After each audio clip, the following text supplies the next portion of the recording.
And we're back for another episode of Startup Hustle, a podcast for entrepreneurs by entrepreneurs. If you want to start, own, or build a business, then you're in the right place. We bring you the real truth about what it's like to take something from concept to launch.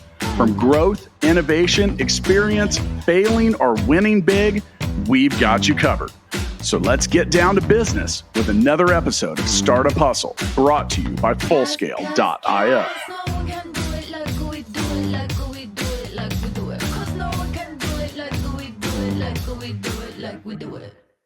And we're back. Another episode of Startup Hustle. Matt DeCoursey here to have another conversation that I'm hoping helps your business grow. Now, many of you have heard of the law of attraction. You may have heard of the law of attraction first by a book that came out called The Secret.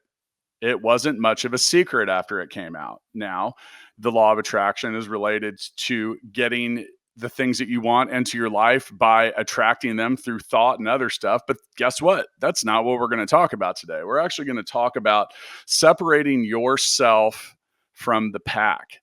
Now, with me today, I've got Andrew Kaplan, and Andrew's the founder and CEO of the Shatter the Mold podcast. He's also the author of the last law of attraction book you'll ever need to read. Now, before we get to hearing what Andrew has to say, I wanted to let you know that today's episode of Startup Hustle is brought to you by Tesseract Ventures.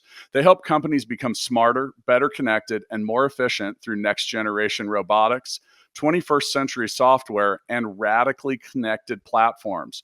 You can visit TesseractVentures.io to learn more, or just click the link in the show notes. And speaking of clicking links in the show notes, you will find some for today's guest. Andrew, welcome to Startup Hustle. Matt, thanks so much for having me, my friend. I'm really excited to be here with you today. I have a question. Did you attract being a guest on today's show into your life through the power of using the law of attraction? So yes and no, because I think it's kind of like a misnomer, the law of attraction. A lot of people assume that it's about, sitting on your couch doing nothing until things magically appear. And I say there's value in sitting on the couch, but it's more because you're opening up your energy. And if you don't believe in energy, you're basically opening up your subconscious mind to come for a course of action. I found my way here because I so happened to see a post of yours on Facebook, and I reached out to you and made a connection. So I took action, but I don't believe I would have seen that post. I don't believe I would have seen that opportunity if I wasn't already in the mode and the mindset of wanting to be on other podcasts and share my insights and my knowledge with other people, because I'm busy having other people on my podcast. So it was the intention that I took combined with the forward action that got me here today. Yeah, and and I mentioned at the top of the show, we're talking about separating yourself from the pack, and you wrote a book, the last law of attraction book you'll ever need to read, and that's kind of on the that's a discussion and a topic that a lot of people have had. I've explored the subject. I actually feel pretty good about the law of attraction. I think a lot of it comes down to the fact that if you need to be focused on the things that you want, and when you are and you believe that they can occur, you have a much higher likelihood of having these things occur. Now, as mentioned, we're going to talk about separating ourselves from the pack. So when you so it's really funny because most business books, self-help, all that stuff, I mean, they're often just saying the same things in different ways. We find our own take. In my book, Balance Me, many people said, "Oh, you wrote a book about life balance." Well, not really. I mean, I kind of did and kind of didn't. I wrote a book about how to get the things that you want out of life, but you put your own spin on it. So let's talk a little bit about how you're doing that and how you're separating yourself from the pack in this area and with your content. Oh, for sure. And, it's in the title, and it's also in what you said a minute ago, where you're like, listen, I got this figured out. It's as simple as X, Y, Z. And you're correct. The problem is most people don't have your level of focus or commitment, in the sense that they bounce from book to book to book in the law of attraction and a whole bunch of other stuff, whether it's marketing or weight loss or whatever, but they go book to book to book to book.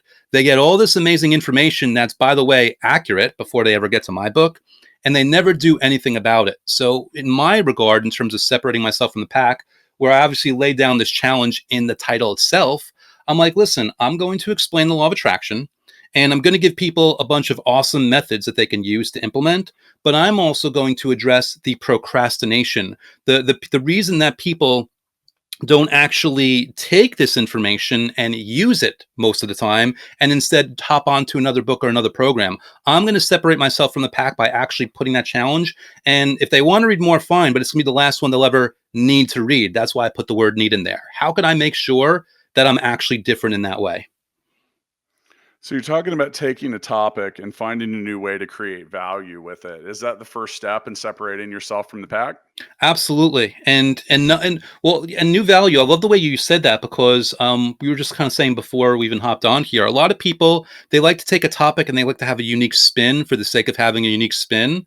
But if that new spin doesn't actually create value, you're only under the illusion that you're actually doing something healthy for your business. And like you said, it's about the unique creation of value in and of itself.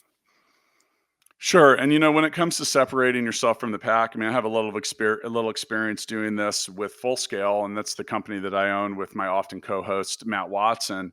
And we sell tech services. We help companies build development teams, and it is certainly not a unique service offering. I mean, meaning there are other companies that on the outside, from the outside looking in, appear to offer the same kind of service. So some of the ways that we've separated ourselves from the pack is doing things actually quite different. And you can have a similar service offering or a similar message. You need to either do something radically different or do something that is proven out by yourself. Meaning, like, we say that Full Scale is built by founders for founders, because it was built out of us solving problems that we found frustration with, and that other people in the industry had voiced frustration with, largely related to communication. And for example, we give our clients have direct line of sight. They work directly with the teams and guide their development process, Mm. which is not normally the way that people do things with offshore outsource type companies. So we realized we weren't providing any value. And I think that, I'm kind of playing off your creating value statement, and that we had to find another way of creating value. In this case, it was actually removing ourselves from the chain of communication. Okay, so what are some other ways that you've separated yourself from the pack when it comes to your book and your message? Right. Well, it's, and by the way, this is obviously an overarching thing, so there's specific ways in which it can manifest, but you've got to not be scared to break your own rules, because like we all read marketing books, and we all read sales books, and we all read business books, and we see ways by which people succeed, and we, without even realizing it, we often come up with rules that we don't want to break because we think something's going to go wrong. For instance, one of the ways by which I get attention on my book is I literally repurpose the content. I take stuff from the book and I rephrase it in a more consumable way, and I'm posting to Facebook groups related to the law of attraction. Because like most people, like, oh, you're just a hack, this is out there already. Like, I may be a hack, but it's my material. I'm hacking my own material. So you can't really accuse me for, for being unoriginal here. And again, these are people that have not bought the book. They've not been on Amazon. They're not aware of it, but they do love the law of attraction. So why wouldn't I, for free, give them value without even, I don't even, because, we know what Facebook groups are. You can't link, you can't promote yourself. I'm not even promoting myself in those groups. All I'm doing is giving a huge value add. And if people are curious enough after that to click on my profile, then they'll see the book. Then they'll see all the reviews that I put on my profile and all those things. But really, I'm just putting value forth and breaking that rule of not worrying about if people have heard it before in the book. And it's the same with my YouTube channel that's supporting this. I'm giving new methods and methods that are already in the book, because I don't care that we kind of like been there, done that. This is about having consumable information, knowing that people consume information in certain ways. Like for YouTube, people just like to watch those videos and take, those 7 to 10 minute chunks and implement it, or if nothing else, just be entertained by it and then go about their day.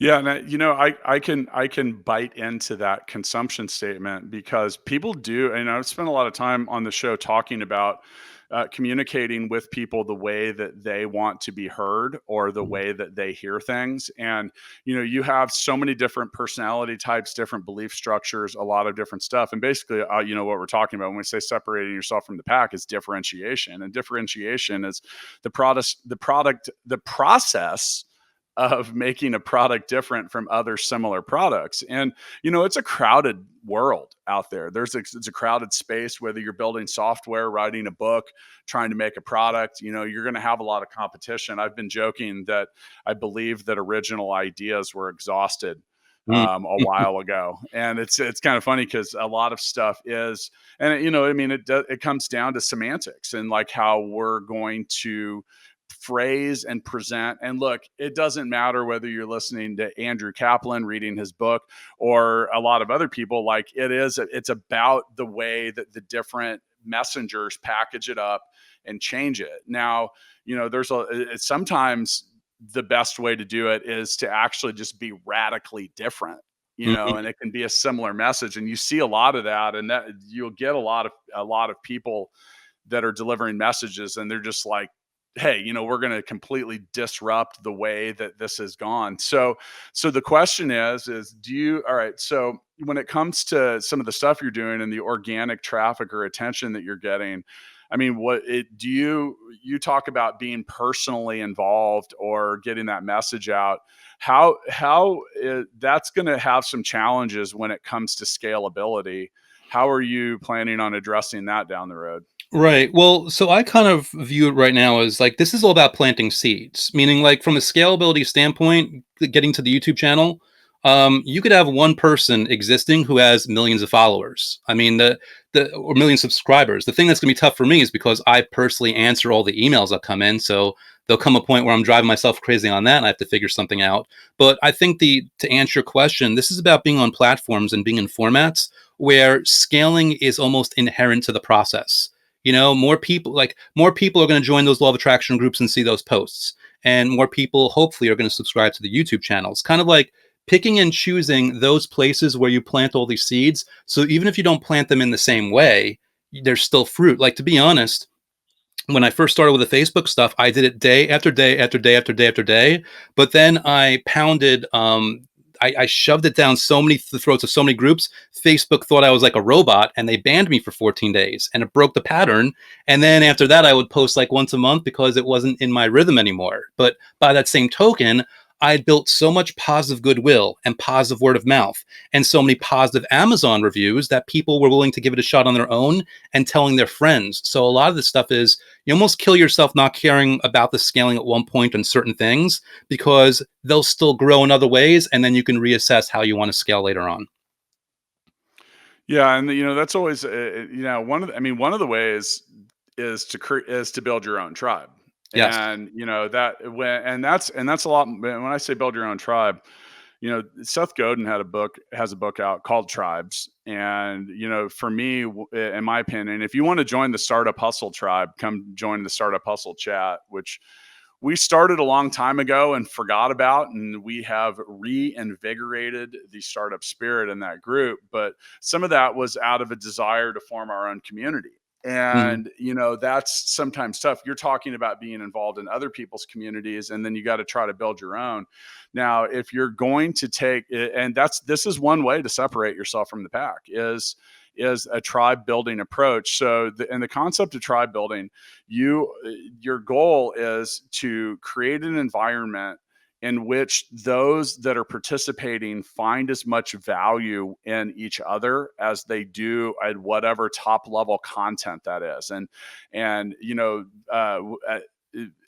it's not just about like having a Facebook group. And like actually one of the examples that Godin uses in his book is the Grateful Dead. And they Mhm. had built a tribe basically because everyone was coming there and the music was the top level thing. But they found these people travel all over the world, all over the country religiously because they want to see each other out in the parking lot as much as they care about the show. Some of the people don't even give a shit about going in the show. They're there for the other people that are there. Yes. So, that's an example of, and ways that, the internet has been assisting with this for years. Facebook groups are pretty popular now because they make it pretty easy to get that started. We've had all kinds of forums and different stuff in the past. In regards to that, what kind of stuff have you found success with, and where, I know you mentioned, being a little too robotic might get you Facebook slapped. But Yeah. where have you found success, and are you working on building your own tribe? Yeah. So actually, and in this answer, I'm going to include exclusive for your listeners. I've never shared this before. I'm going to tell you how I got around the robotics, which we'll see how long it lasts. But to answer your question first, for me, first of all, again, separating yourself from the pack is also understanding like who you are and what your level of bandwidth and energy and passion is. The reason I don't have a Facebook group is because I've recognized I don't have the bandwidth to maintain it in the way that I would be separating myself from the pack and giving them a unique experience. So my tribes, even though they're not as interactive as what would be on a Facebook group, is the email list that I'm building of people so I can communicate, and the YouTube channel.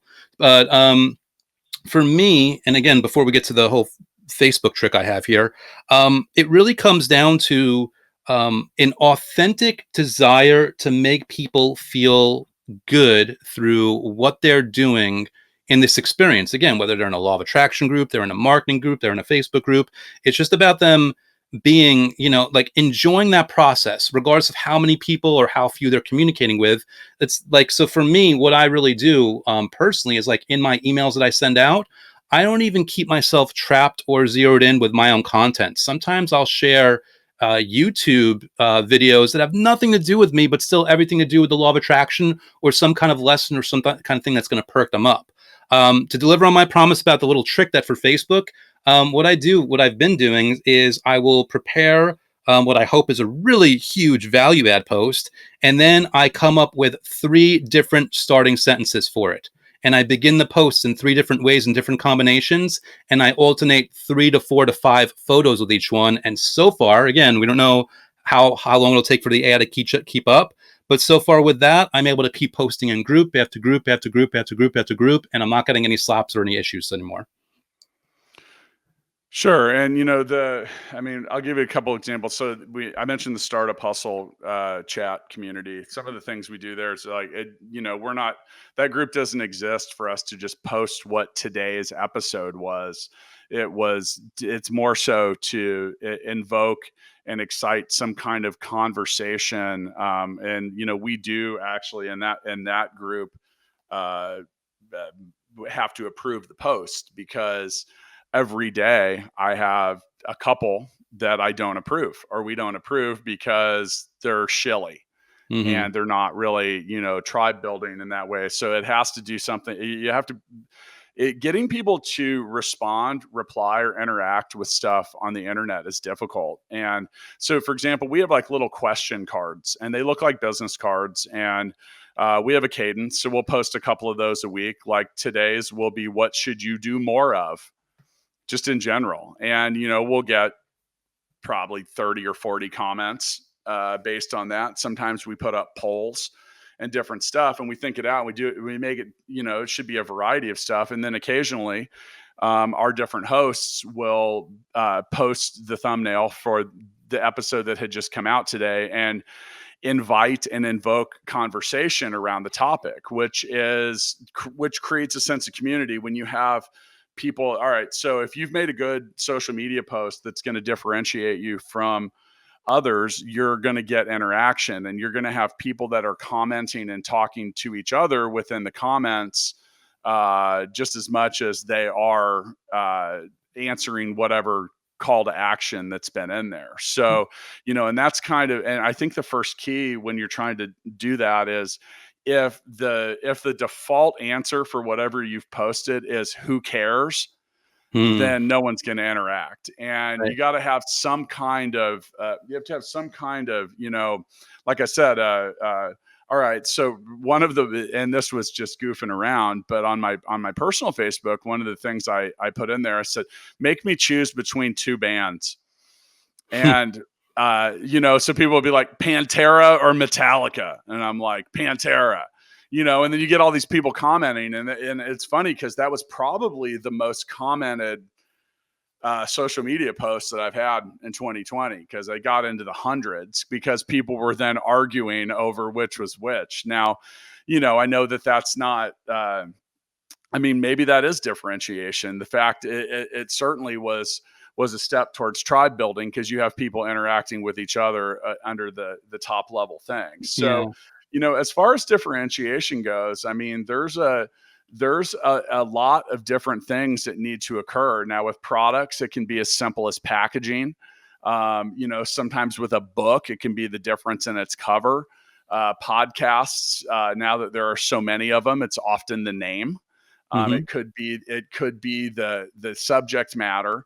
Overall, you got to have some kind of differentiation strategy at your business, which is an approach to developing business by providing your customers or clients or viewers, listeners, whoever, with something unique, different, or distinct from items your competitors may offer. And that's going to be a never ending challenge. It's going to and sometimes it's about simplicity. And you look at, all right, so milk is something that almost everybody has in their refrigerator. So one of the more, okay, if I said got milk, would you remember that ad campaign from years ago? Yeah, absolutely. Are you old enough to remember Where's the Beef from I Wendy's? do. I do. Can you hear me now? Yeah, yeah. Like, So it's interesting to hear you say this, Matt, because you're touching on something in all of these, which, by the way, is touching on your original question of how you're differentiating yourself, and where you were talking about, your company's by founders for founders. This all comes down to human experience. So when you're talking about like differentiating yourself, if you're trying to separate yourself in a specific marketplace, I believe it's about looking at what those competitors are already doing and what the human experience, what the emotional experience, like what is coming out, what is being elicited by your competition that you can improve upon or differentiate yourself from. Like, tactically speaking, I don't know how many people here know who David D'Angelo is, which is basically the pseudonymous name from Eben Pagan, a marketing genius. And this was back when things were a little less politically correct, and he was teaching dating pickup advice. And he came up with this thing called cocky funny for guys.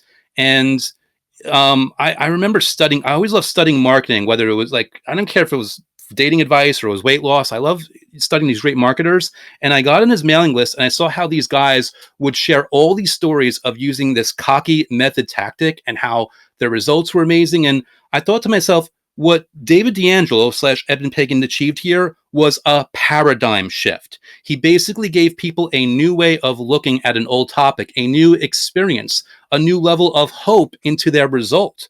I accomplished that in my book with, again, I explain why people don't implement law of attraction so that they can actually do it, because none of those other books address it. Again, you were talking about like, the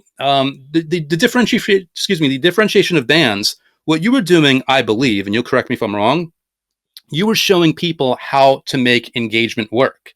And that came from your intent of having to help these people. That came from intent of your actual mission. So you differentiated yourself through the beginning intent of being someone that's actually genuinely helping these people and serving them and giving value from this unique perspective of being by founders for founders. And it kind of bled into what you did automatically, you probably realized it, but most people, they do it without even realizing they're offering so much value and separating themselves from the pack automatically. it's interesting you said that, because I actually did make that post because someone that I mentor, it was someone that, and I'm not going to get too far into it because I don't want to break the trust factor that exists there, but I was trying to teach this person how to do a better job of gaining engagement. And my point was, it was really about simplicity. Hmm. And I said, you got to give people something to react to. Otherwise, you shouldn't expect a reaction. And I literally said, watch this. And I went to Canva and made a very simple post. It said, make me choose between two bands, and just had like a couple little background images in it. And, and I immediately got play on it. I mean, a ton. And, that was the whole point, is like, if you want something, you need to ask for something. And, Yes. that was the whole thing. So it's like, and you talked about getting involved in Facebook groups or something like that. That's actually the way that I got this podcast to gain traction almost immediately.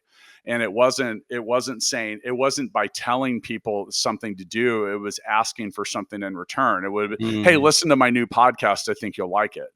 You're not going to get a reaction from that. You would get a reaction from, hey, I've just launched a new podcast. I've got our first 5 episodes up. Here's a link. I would really love some feedback about what you like or don't like about the show. I love it. And that kind of post and that kind of interaction is, I mean, now here's the thing. You also have to be ready for what's going to come back and what people are going to ask. Now, Hmm. before we get too far into this episode, do you believe that there's nothing more human than technology? Because if you do, go check out the inventors, engineers, and creatives and see what they're building over at tesseractventures.io, from robots to flexible tech solutions for construction and beyond. The Tesseract team dreams it and makes it come to life. And you talk about differentiation. I mean, that's a company that is making everything from toys to robots. Super cool with the way that they the way that they create and differentiate stuff. For example, they have a toy product called Nanables that my kids love. It's a little house, and it has a hole in it, and you look in and you can see a whole new world in the house. It also has a mobile app, and my kids just sit there and like drive their character all around these new worlds and do all different kinds of stuff. And you talk about that differentiation. I mean, it's one thing to have a toy that you can look inside. It's another thing to have an app that lets people play. And you talk, I mean, that's differentiation right there. It's one, Yeah. like I said, it's one thing to have a toy, it's another thing to have the app that goes with it, and creating something that has that higher level. Now, we were also talking about getting people involved. That's getting people involved. Like, Yeah. you have to have the tools and you have to have the things. I think one thing that I've learned when it comes to market differentiation and getting people involved is you can't just expect that they'll do it. It has to all be invoked. You need to light the fuse. Your tribe isn't going to build itself. You're not going to differentiate. You're not going to just differentiate automatically. You got to put some planning into it. So as you were writing your book, were you thinking the whole time, hey, I've really got to put a different spin on this? Oh yeah. Well, I mean, I came up with the title. It's funny. Some people write books and they come up with the title later, and some people have it going in. I had this title going in, meaning I had this grand challenge, because the thing about it is, if the book sucked, people were going to find out quick. I needed an actual level Yeah. of quality that was going to stand up to the title, so that Amazon reviews would come in, they would actually be good ones. So in every aspect of writing it, the number one thing that I had was, like, again, I knew that I was going to explain the law of attraction, but I wanted to say it in a reframe, in a way, in a slight way that people had not heard before. And there's a reason behind that. And it goes hand in hand with the slight reframe on the methods that I offered. And it goes hand in hand with explaining why people procrastinate. Because what I wanted to do, knowing, again, going back to differentiation is through human experience, is I wanted to wake people up that had read so many countless law of attraction books, and just crack the door just open enough so that people would give themselves just enough permission to actually do the methods from the book in the way they never did in any of the other books, so that experientially they would actually feel a difference and receive a difference. And then that would be the positive word of mouth. That would be the positive review. That would be them telling all their friends. That would be the success of it right then and there. From the very beginning, I wanted to have a different human experience, meaning I almost had to treat it as I was a copywriter. The book is basically long form copy, not to convince them to buy something because they already bought the book, but to convince them to buy into themselves and give themselves the opportunity to use this in the way they never have before. That reframe and that new perspective was what I wanted to do from the very beginning. And again, I believe you don't have to write a book to do that. You can do it in your company. You could do it in your product, in your service. You want to give people an experiential feeling of getting something new by using your product or service that they cannot get anyplace else. I probably should have mentioned this a little earlier. Maybe I'm just not doing my job today. But, at the point that we're recording this, your book is the number one bestseller in energy and healing. Mhm. And you have 572 ratings at a 4.7 average, which I'll tell you what, as someone who's written multiple books, all of that's a lot. Yes. I mean, it's a lot of reviews. I mean, so my last book has 34 reviews on it. And honestly, that's not a small number either. Now, you talk about the accessibility to publishing and all the different things that you can do. I mean, that someone's reading the book, so congratulations on that. Thank you. Over 1 million new books come out every year. And I've done episodes with my author, or excuse me, with my editor, and different folks about publishing books. And you talk about a need for differentiation. Oh my. Keep in mind. So one thing with books is it's not like Taylor Swift tickets going on sale where they're going to run out really quickly. And the faster you buy, the better spot you get. Mm-hmm. People know that books are out there. They'll always be out there and they don't run out. So when you stack over 1 million new titles on the history of literature, I think I looked at one point, and I'm sure it's so much higher than that. There was like 40 or 50 million titles I believe on it. Amazon. Yeah. So, some of it, and we'll talk about a little, I mentioned differentiation sometimes about, talk about the cover of a book. And I like to share a funny story because we talk about how we fail a lot on this podcast. And I had, I had written my first book. I've been working with Patrick Price, who's a very well-known editor. He's been the editor of a dozen New York Times bestsellers. Go to askabookeditor.com to find Patrick. But I had paid someone $600 to design a cover, and I loved it. I thought it was great, and I sent it over to Patrick, and he laughed at me. And I was like, "What's up?" He goes, "This is fucking horrible." And I was like, "Why?" He goes, "Have you shrunk this down to the size of a thumbnail and looked at it?" And Mm-hmm. the moment he said that, I was like, "Oh, I knew it. I just knew exactly what it was." And that's part of why finding and hiring an expert is sometimes a good idea. But I actually look at your cover and it pops, like I can read it.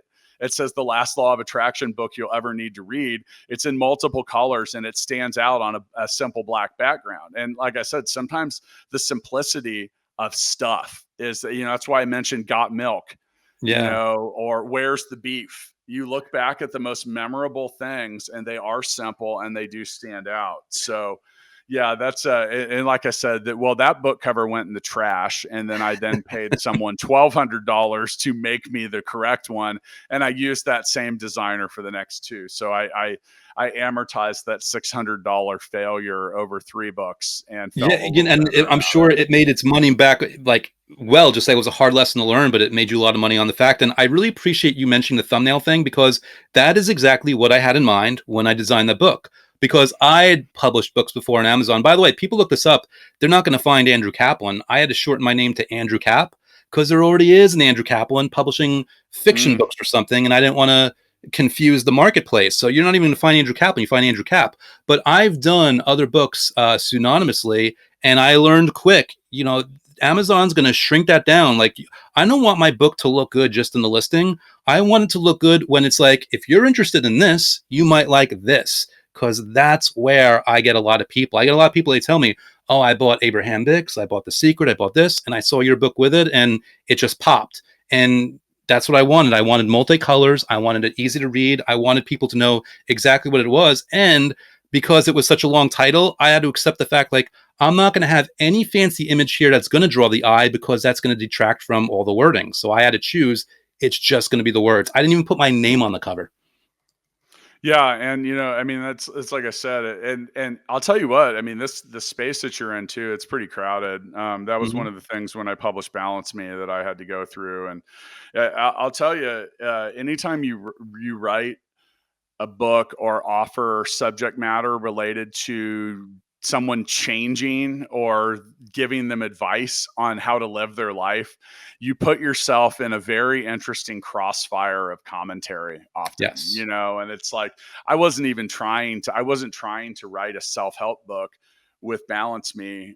Some people got it, some people don't. I mean, now here's the thing. It's funny because I have a very blunt and candid way about me. And, like on the very first page of Balance Me, I basically make a couple statements and say, look, if you're not willing to admit that you're the biggest problem that you have, then I'm probably not going to be able to help you. Mm-hmm. And, my delivery is so forward in some regards. Some people don't take that well. And when you're putting yourself out there and you're creating content, all right, so at some point the Got Milk campaign, someone sat in a marketing meeting for whoever the milk producers or whatever, whoever actually did that, and they said, this is stupid. got milk?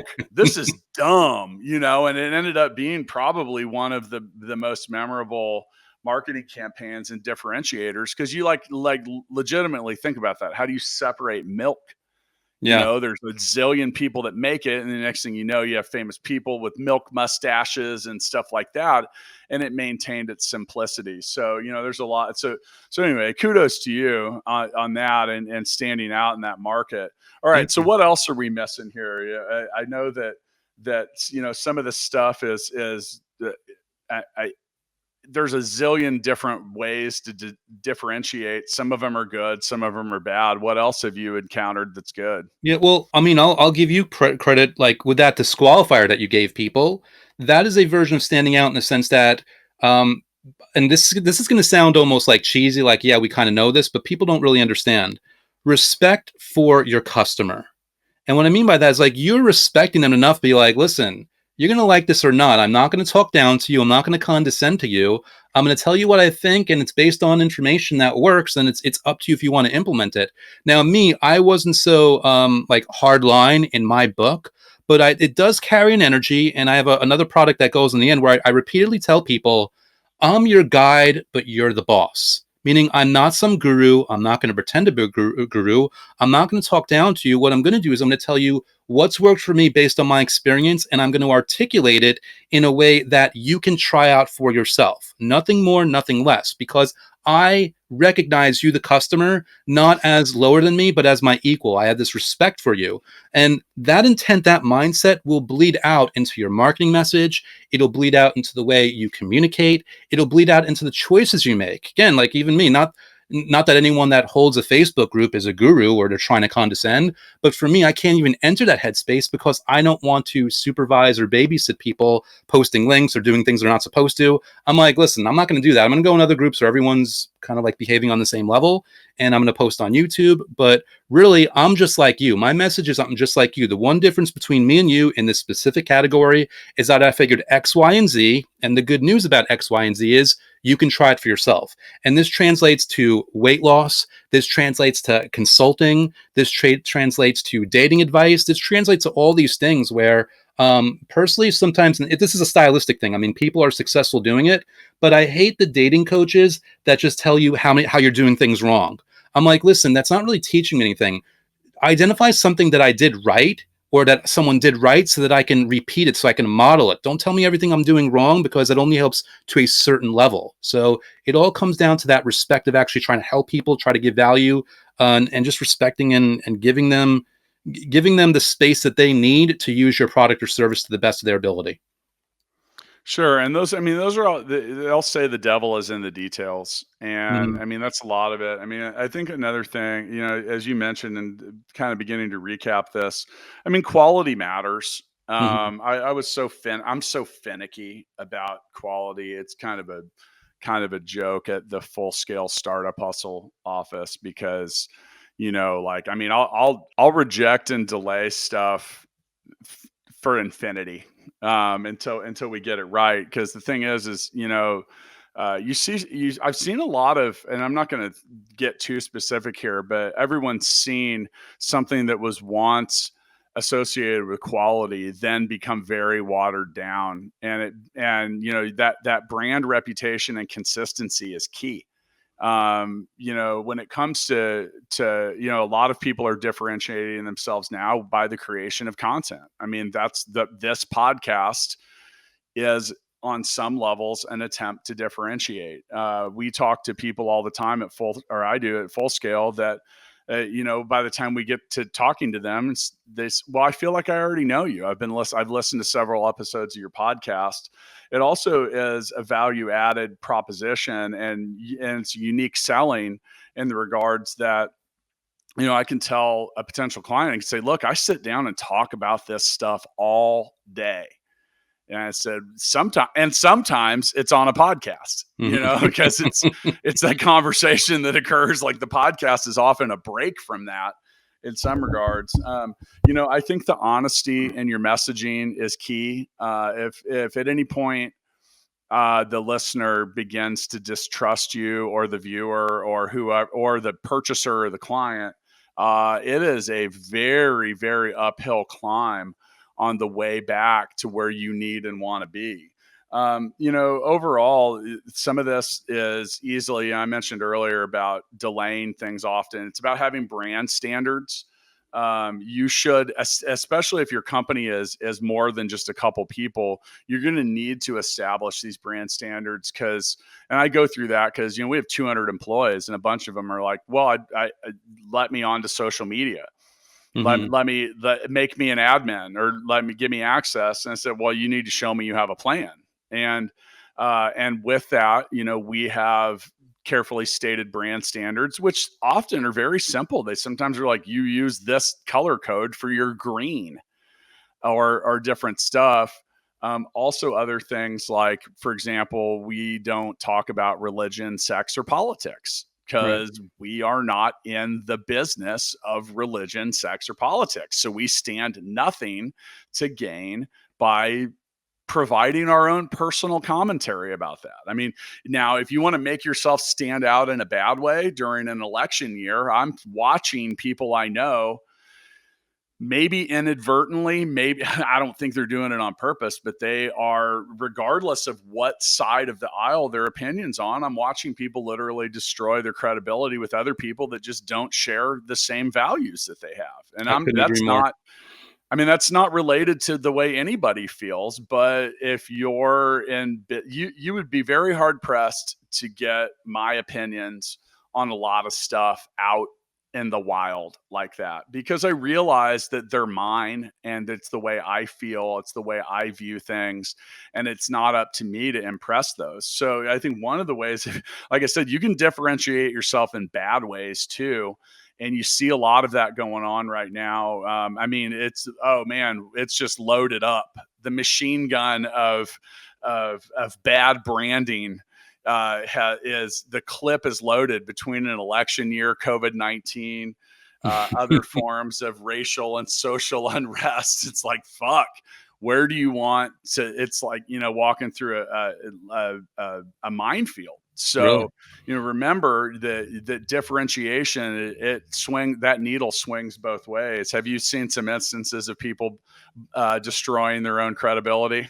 Yeah, I mean, I see on Facebook all the time, and the funny thing is, the people that I don't agree with politically, I view them as idiots, and I wonder myself how many other people view them as idiots, and it has nothing to do with their business. Like me, I like to think that I'm intelligent, and I've given the whole political situation and 2020 situation a lot of thought, but you're not going to hear that about that from me on Facebook. Certainly not in my emails to my law of attraction readers, because that's not what they're expecting. Even whether if they agree with it, I haven't gained any ground, and if they disagree with it, I've lost ground. It's just not the format. And again, differentiating yourself is kind of like, making sure that you know what your business is and simultaneously acting as if you've got one follower and a million followers. One in the sense that you always want to have a personal connection in everything that you do. A million in the sense that you want to keep your standards as high as possible, which doesn't mean that you don't ship. I mean, if your microphone sucks, you get a new one, but until you get a new one, at least use the microphone for your podcast episodes or your YouTube videos. Like, keep getting better and better and better, but always try to hold yourself up to the best possible standard that you can be in that moment, while simultaneously trying to communicate to one person at a time on a very personal level, because that counterbalance keeps you on a high level, dynamically. You're really cutting across a lot of stuff, because again, I know like a lot of what I said today has been theory. It hasn't been as tactical, but these philosophies carry through in terms of auto correcting a lot of behavior that you don't even realize you have to fix, that you won't even realize you have fixed when you do this. Again, it comes down to your thing about the bands. You could just as easily tell somebody, oh, who's going to win in a fight, Superman or Thor. It becomes a thing. Like, it I isn't might about use like I might use that today. That's a good one. I yeah, may man. use that. And But because, but but that's a person, you're building your personal brand when Mhm. you have people under your flag, having under your name, under your post, having commentary about that. Oh, for sure. That's not just theoretical. I mean, that is real. So And the cool thing is, just like the band, just like this, it links up to somebody having a personal, deep feeling of opinion that they didn't even realize resonated so strongly. You could also be like, who's the better Batman, Michael Keaton or Christian Bale? If you want to get political, obviously that can open up a Pandora's box, but there's very easy ways of doing that. But it comes down to like really just identifying the fact that people feel, people have opinions, people care in ways that they're not even willing to admit. And when you can embrace that and you can redirect that in a way that serves them through your product or service, it becomes a win-win because they're getting what they want and you're increasing your ability to have an impact, which then brings more money, which then helps more people, impact people, impact people. It's a self-perpetuating growing thing and it avalanches for you. Once again with me today, Andrew Kaplan, pen name Andrew Cap, and that's with a K. So you can go check out his podcast. It's Shatter the Mold podcast. I like the idea of shattering molds, by the way. Thank you. You can also check out his book, The Last Law of Attraction Book You'll Ever Need to Read, currently #1 on Amazon. And by the way, that's tough to get and stay there. Amazon rankings are velocity based. So you can get to #1. Staying there is a completely different thing. Now, as I mentioned, it's about time for the Founders Freestyle. But before we get into that, I want to let you know and also say thanks to Tesseract Ventures for sponsoring today's episode of Startup Hustle. Tesseract has brought Silicon Valley level innovation to the Midwest, which is where I'm at here in Kansas City.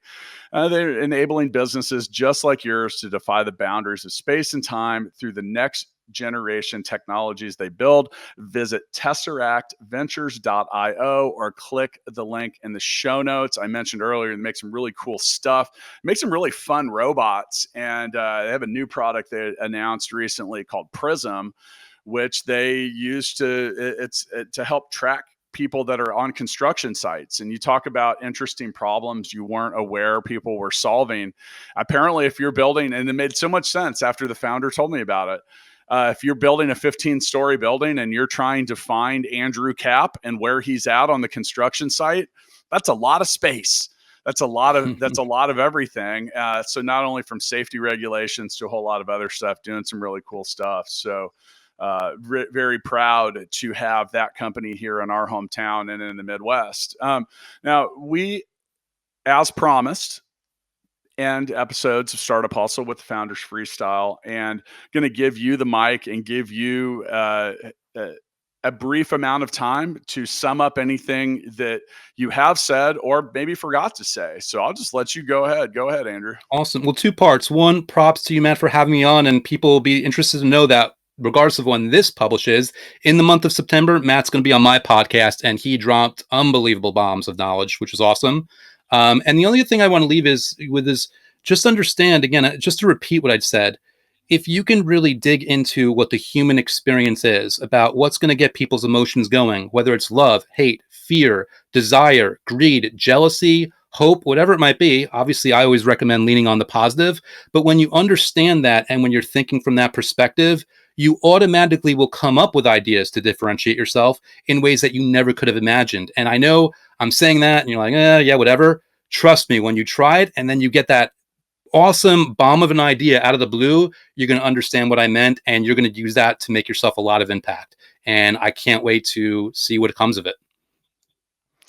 Yeah, and once again, Andrew Cap, check out his podcast, check out his books. There's some links in the show notes. And congrats for differentiating yourself. I mean, I've said in the past that taking a cowardly approach to entrepreneurship is not a bad idea, meaning like don't take on the giants and be brave. I mean, obviously the book that dominated your space, The Secret, was pretty well known. It had a movie come out and a lot of different stuff. So you were brave and took that on and have done so successfully. So congrats and kudos there.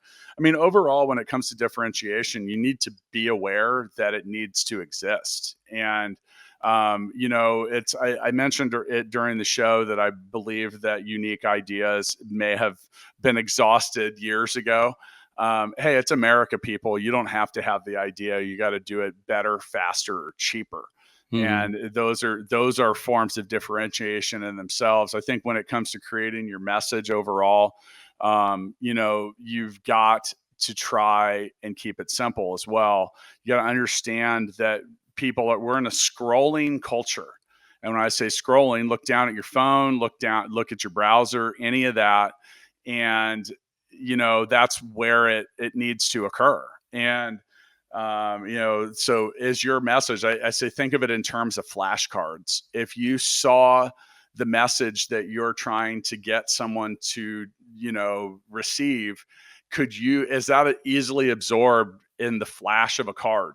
Boom, boom. And try it, put it on a phone, put it on a browser, put it somewhere and show it to a couple people, give them 2 seconds to look at it and say, what did you come away from that with?